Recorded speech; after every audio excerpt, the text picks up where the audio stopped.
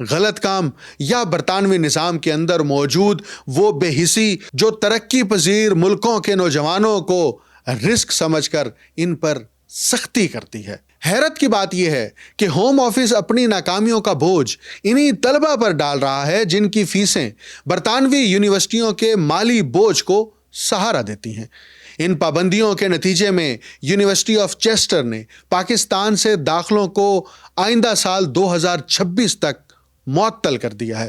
University of ولورہمپٹن نے پاکستان اور بنگلہ دیش کے انڈر گریجویٹ داخلے مکمل طور پر روک دیے ہیں، جبکہ یونیورسٹی آف ایسٹ لندن نے بھی پاکستان سے نئے داخلے بند کر دیے ہیں۔ Sunderland, Coventry, Hertfordshire, Oxford Brookes اور گلاسکو کیلوڈین سمیت کئی اداروں نے بھی رسک مینجمنٹ کے نام پر پاکستانی طلبہ کے داخلوں میں نمایاں کمی کی ہے۔ یہ وہی یونیورسٹیاں ہیں جو گزشتہ برسوں میں انہی ممالک کے طلبہ پر مالی طور پر انحصار کر رہی تھیں۔ اعداد و شمار بتاتے ہیں کہ گزشتہ برس ہوم آفس نے 23,000 سے زائد اسٹڈی ویزا مسترد کیے، جن میں سے نصف پاکستان اور بنگلہ دیش سے تھے۔ ساتھ ہی اسائلم درخواستوں میں اضافہ بھی سامنے آیا ہے، لیکن یہ اضافہ اس حقیقت کو نہیں بدلتا کہ لاکھوں میں سے صرف چند درجن کیسز کا سہارا لے کر پوری قوم کے طلبہ کو خطرہ قرار دینا نہ علمی انصاف ہے اور نہ ہی یہ اخلاقی اصول ہے۔ بین الاقوامی تعلیم کے ماہر ونچر ورائمو نے اسے کم فیس لینے والی یونیورسٹیوں کے لیے حقیقی مخمصہ قرار دیا ہے۔ ان اداروں کی بقا بڑی حد تک بیرون ملک طلبہ پر منحصر ہے، مگر برطانیہ کے ہوم آفس کے سخت معیار انہیں کمپلائنس کے چکر میں مزید خطرے میں دھکیل رہے ہیں۔ چند منفی کیسز بھی کسی ادارے کو پالیسی کی خلاف ورزی میں ڈال سکتے ہیں، جس کے نتیجے میں وہ اپنی اسپانسرشپ لائسنس سے محروم ہو سکتا ہے۔ یونیورسٹیز UK انٹرنیشنل کے مطابق اب اداروں کو اپنی بین الاقوامی حکمت عملی بدلنی ہوگی، درخواستوں کی چھان بین سخت کرنی ہوگی اور ممکنہ طور پر نئے ممالک سے طلبہ لانے کی کوشش کرنا ہوگی۔ لیکن حقیقت یہ ہے کہ نظام کے اندر موجود عدم توازن، برطانوی پالیسیوں کی بے ربط سختی اور امیگریشن نظام کی بار بار ناکامی نے عالمی ساکھ کو وہ نقش دھندلا دینا شروع کر دیا ہے جس پر برطانیہ ہمیشہ فخر کرتا رہا ہے۔ ہوم آفس کا موقف وہی روایتی جملہ ہے کہ حکومت بین الاقوامی طلبہ کی قدر کرتی ہے، مگر سخت قوانین ضروری ہیں۔ سوال یہ ہے کہ جب قدر کا اظہار اس طرح ہو کہ پورے خطے کے طلبہ کو ہائی رسک بنا دیا جائے تو پھر اعتماد کیسے باقی رہے گا؟ اور علم کی عالمی دنیا میں برطانیہ کتنی دیر تک اپنی اخلاقی برتری کا دعویٰ برقرار رکھ پائے گا؟ برطانیہ کی اسائلم پالیسی خود اپنے ہی تضادات کا شکار ہے۔ ایک طرف وہ دنیا بھر میں انسانی حقوق، آزادی اور پناہ کے اصولوں کی پاسداری کا دعوے دار بنتا ہے، اور دوسری طرف وہ انہی اصولوں کو اپنے داخلی سیاسی خوف اور میڈیا کے دباؤ کے تحت محدود کرتا جا رہا ہے۔ بین الاقوامی طلبہ کی اسائلم درخواستوں میں اضافہ ایک حقیقت ہے، مگر اصل سوال یہ ہے کہ کیا یہ اضافہ برطانیہ کے اپنے امیگریشن نظام کے بحران کی نشاندہی نہیں کرتا؟ اگر ایک طالب علم بہتر مستقبل کی تلاش میں پناہ لیتا ہے تو یہ اس نظام کی کمزوری ہے جو تارکین وطن کے لیے واضح، محفوظ اور منصفانہ راستے فراہم کرنے میں ناکام ہو چکا ہے۔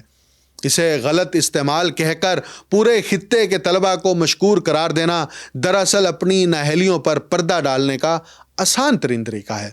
بریگزٹ کے بعد برطانیہ عالمی سیاست، تجارت اور تعلیم کے میدان میں اپنی کھوئی ہوئی طاقت اور اثر و رسوخ تلاش کرنے کی مسلسل کوشش میں ہے، مگر حقیقت یہ ہے کہ یہ ملک اب اپنے ہی بنائے ہوئے دائرے میں قید ہو چکا ہے۔ یورپی یونین سے علیحدگی نے نہ صرف معاشی جھٹکے دیے بلکہ عالمی طلبہ کے اعتماد کو بھی شدید نقصان پہنچایا۔ دانشورانہ دنیا میں برطانیہ کی کشش کم ہوتی جا رہی ہے، اور اس کا جواب نئی پابندیوں، سخت امیگریشن قوانین اور ہائی رسک ممالک کی فہرستوں میں نہیں مل سکتا۔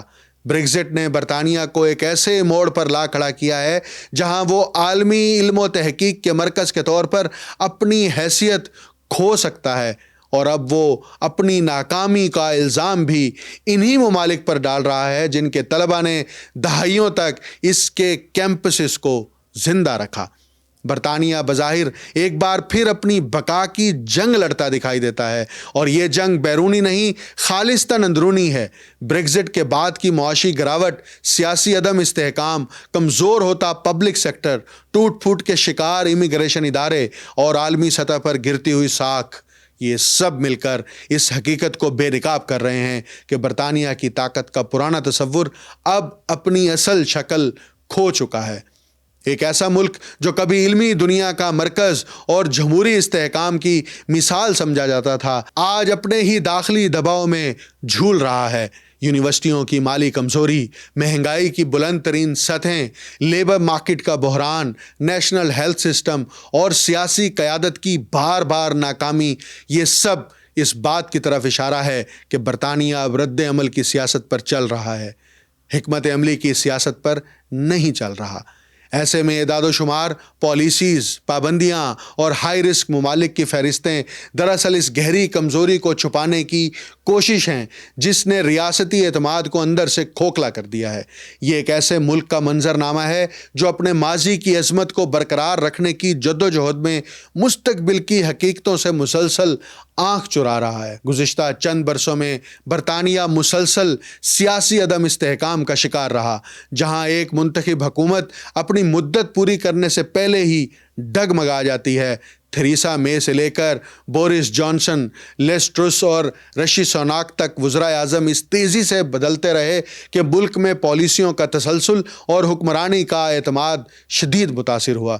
یہ تیز رفتار تبدیلیاں اس بات کا ثبوت ہیں کہ برطانیہ کی سیاسی قیادت داخلی دباؤ، معاشی بحران اور عوامی بے اعتمادی کے بوجھ تلے مستقل طور پر لڑ کھڑا رہی ہے۔ برطانیہ کی یونیورسٹیوں کی جانب سے پاکستانی طلبہ پر پابندی کے بعد حکومت پاکستان کے لیے فوری طور پر ایک جامع اور حکمت عملی پر مبنی رد عمل ناگزیر ہو گیا ہے۔